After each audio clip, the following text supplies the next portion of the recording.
আমার ছেলে 2008-এ মারা গেছে। যেদিন মারা গেছে তার 6 দিন পরে আমার ইউরোপ সফর ছিল, এন্টার ইউরোপ। আমার ভিসার জন্য আমি জার্মানি এমবেসিতে গেছি, তো আমার লঙ্গি পড়া, কেন ছেলে মারা গেছে 6-7 বছর, যাকে নিয়ে চিকিৎসা করছি জানেন তো আপনারা, বাংলাদেশে ব্যাংককে। প্রথম ছেলে, মনটাও ভালো ছিল না, থাকে কি করা।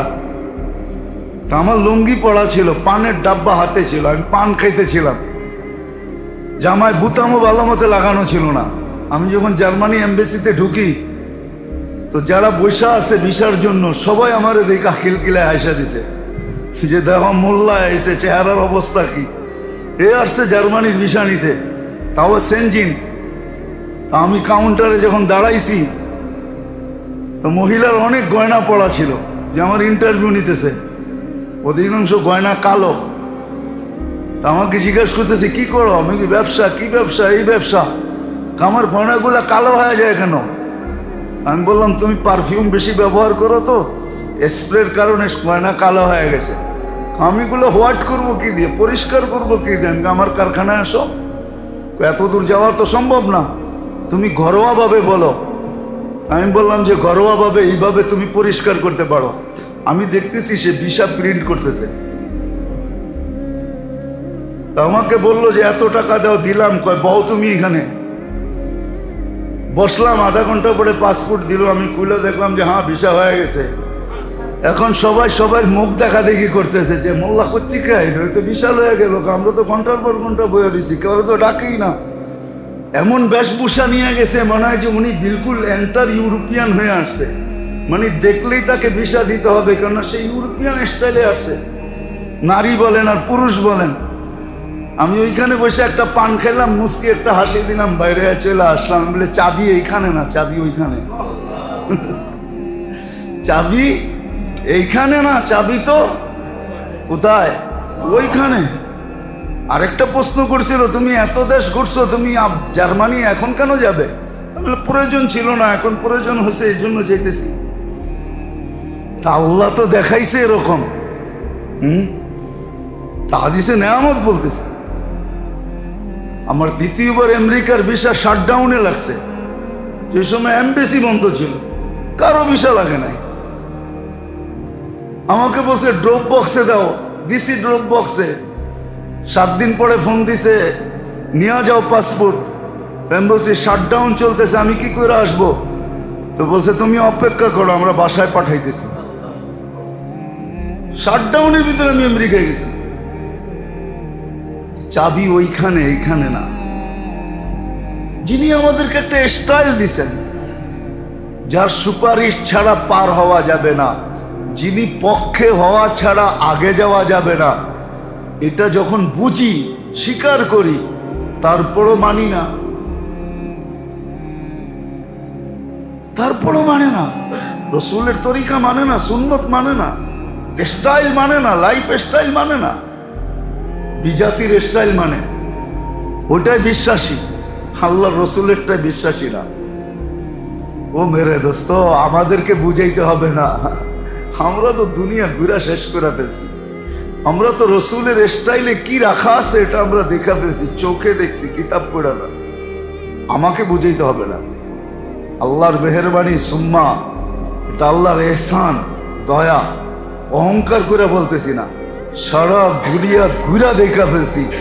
আল্লাহর রসুলের স্টাইল কতটুকু মানুষের কাছে প্রিয়, আর এটার ভিতরে কতটুকু ইজ্জত আর সম্মান, আর এটার ভিতরে কতটুকু কি রাখা আছে, এটা আমি চোখে দেখছি, চোখে, কিতাব পড়ে না, কিতাবটা তো রেখেই দিলাম, চোখে দেখছি।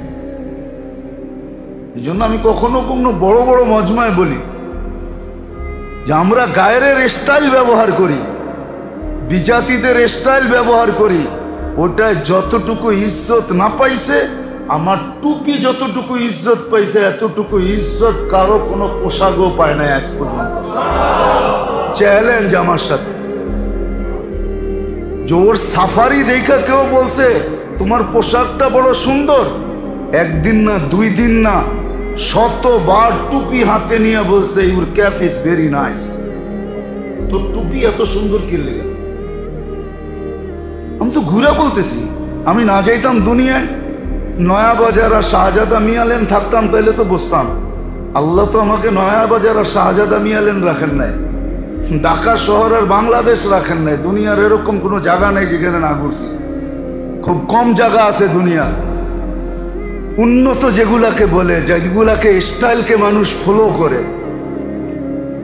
যাদের স্টাইল মানুষ ফলো করে, ওরকম জায়গা তো কম, দুই একটা হয়তো হাতের করে রয়ে গেছে। বেঁচে থাকলে মনে হয় আল্লাহ ওগুলা তো নিয়ে যাবে, আশা রাখি। আমি তো দেখছি আল্লাহ রসুলের স্টাইল কত মানুষের কাছে প্রিয়, কত দামি, কত মানুষ এটাকে পছন্দ করে, কত ভালো জানে, কত ভালো জানে। বললে তো বলবেন অহংকার হয়ে গেছে। দুনিয়ার কোনো এয়ারপোর্টে আজ পর্যন্ত 2 মিনিটের বেশি দাঁড় করায় নেই, কিন্তু পাশে দেখছি, চিনি, নাম বলবো না, ঘন্টার পর ঘন্টা খাড়া করে রাখছে, ঘন্টার পর ঘন্টা দাঁড় করে রয়েছে, দাঁড়ায় রয়েছে, বড় বড় পদস্থ। বাহিরে বলছে, মুফতি সাহেব এত তাড়াতাড়ি কেমনে বাইরে এলেন, আপনাকে কি জিজ্ঞাসা করছে? আমি কিচ্ছু না।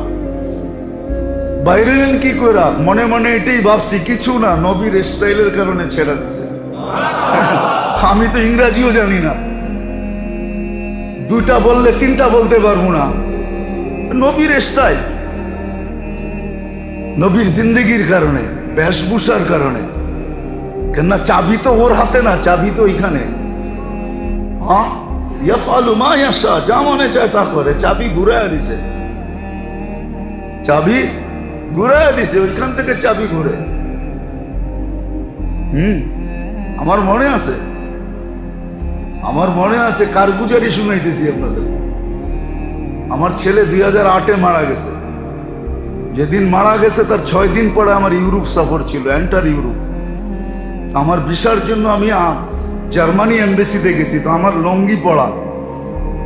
কেন ছেলে মারা গেছে, 6-7 বছর যাকে নিয়ে চিকিৎসা করছি, জানেন তো আপনারা। বাংলাদেশে ব্যাংককে প্রথম ছেলে, মনটাও ভালো ছিল না, থাকে কি করা।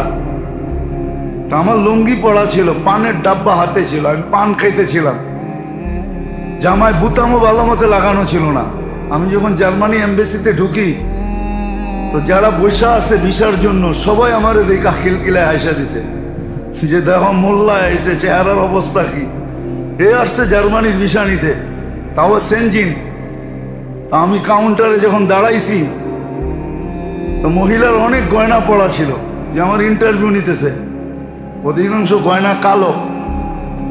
আমাকে জিজ্ঞাসা করতেছে কি করো? আমি কি ব্যবসা? কি ব্যবসা? এই ব্যবসা। আমার গয়নাগুলা কালো হয়ে যায় কেন? আমি বললাম তুমি পারফিউম বেশি ব্যবহার করো, তো স্প্রের কারণে গয়না কালো হয়ে গেছে। আমিগুলো হোয়াইট করবো কি দিয়ে, পরিষ্কার করবো কি দিয়ে? আমার কারখানায় আসো, এত দূর যাওয়া তো সম্ভব না, তুমি ঘরোয়াভাবে বলো। আমি বললাম যে ঘরোয়াভাবে এইভাবে তুমি পরিষ্কার করতে পারো। আমি দেখতেছি সে ভিসা প্রিন্ট করতেছে। তা আমাকে বললো যে এত টাকা দাও, দিলাম। কয় বউ তুমি এখানে। বসলাম, আধা ঘন্টা পরে পাসপোর্ট দিল। আমি খুলে দেখলাম যে হ্যাঁ ভিসা হয়ে গেছে। এখন সবাই সবার মুখ দেখা দেখি করতেছে, যে মোল্লা কর্তিকা এটা তো বিশাল হয়ে গেল, আমরা তো ঘন্টার পর ঘন্টা বয়ে দিছি, কেউ তো ডাকেই না। এমন বেশভূষা নিয়ে গেছে, মনে হয় যে উনি বিলকুল এন্টার ইউরোপিয়ান হয়ে আসছে। মানে দেখলেই তাকে ভিসা দিতে হবে, কেননা সে ইউরোপিয়ান স্টাইলে আসছে, নারী বলেন আর পুরুষ বলেন।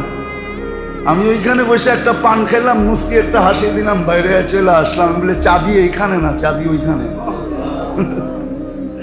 চাবি এইখানে না, চাবি তো কোথায়? ওইখানে। আরেকটা প্রশ্ন করছিল, তুমি এত দেশ ঘুরছো, তুমি জার্মানি এখন কেন যাবে? প্রয়োজন ছিল না, এখন প্রয়োজন হয়েছে, এই জন্য যেতেছি। আল্লাহ তো দেখাইছে এরকম। হাদিসে নেয়ামত বলতেছে। আমার দ্বিতীয়বার আমেরিকার ভিসা শাটডাউনে লাগছে, যে সময় এমবেসি বন্ধ ছিল, কারো ভিসা লাগে নাই। আমাকে বলছে ড্রপ বক্সে দাও, দিছি ড্রপ বক্সে। 7 দিন পরে ফোন দিছে, নিয়ে যাও পাসপোর্ট। এমবেসি শাটডাউন চলতেছে, আমি কি করে আসবো? তো বলছে তুমি অপেক্ষা করো, আমরা বাসায় পাঠাইতেছি। শাটডাউনের ভিতরে আমি আমেরিকায় গেছি। চাবি ওইখানে, এইখানে না। তো যেটা বুঝাইতেছিলাম, আজকে আমরা বাহিরটা দেখি, ভিতরটা দেখি না। অথচ স্বীকার করি যে হায়াত আল্লাহর হাতে, মৌত আল্লাহর হাতে। একটা মুসলমান স্বীকার করে ওই আল্লাহ ডাকে যার হাতে হায়াত, যার হাতে মৌত, তারপরও গাড় ব্যাকা করে চলে যায়, মসজিদের দিকে আসে না। তো স্বীকার করে হায়াত আল্লাহর হাতে, মৌত আল্লাহর হাতে। চাইলে বাঁচাবে, না চাইলে সুস্থ ব্যক্তিকে জাগারটা জাগায় মারবে। হ্যাঁ, এটাও বলে দিছি, মৌত কারণ নিয়েই আসবে। কেননা মালাকুল মৌতের প্রশ্নের উত্তরে আল্লাহ এটাই বলছিলেন, সাজআলু লিল মৌতি সাবাবা, আমরা মৃত্যুর কারণ বানায় দিব। ইয়াযকুরু সাবাব ওয়া ইয়ানসাক, মানুষ সব কারণ নিয়ে আলোচনা করবে, তোমার নাম ভুলে কেউ উচ্চারণ করবে না।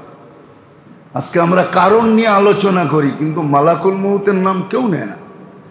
যে উনি আয়সা নিয়ে গেছে, কিন্তু নিয়ে যায় উনি।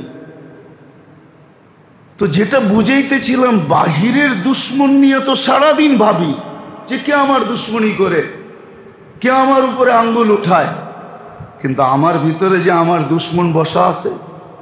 দুনিয়ার দুশ্মন তো 60-70 বৎসরের মেরে দোস্ত, ভালো মতে বোঝেন। 60-70 বৎসর এই জগতে আর কোনো এর আগে কোনো কাজ করার ক্ষমতা নাই, কিন্তু আমার ভিতরেরটা আমার চিরদিনের দুশ্মন। এগুলাকে চিনা উচিত যে আমার ভিতরে আমার দুশ্মন কে। আমি দুই একটা দেখায় দিতেছি।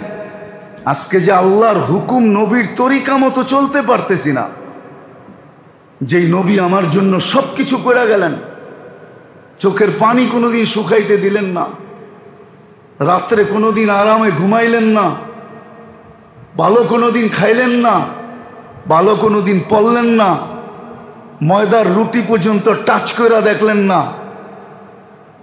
আম্মাজান কোনো এক সময় আয়েশা রাদিয়াল্লাহু তাআলা আনহার সামনে ময়দার রুটি দেওয়া হয়েছিল। আম্মাজান চোখের পানি ছেড়া দিয়া সরায়া দিয়া বলছে, আল্লাহ রসুল কোনোদিন খায়া দেখে না, আমি খাই কি করে। অথচ যাকে আল্লাহ সমগ্র জগতের ভান্ডারের চাবি দিতে চাইছেন, ভান্ডার উঠায়া দিতে চাইছেন, উতিতু মাফাতিহাস সামাওয়াতি ওয়াল আরদ, হাদিসে আছে।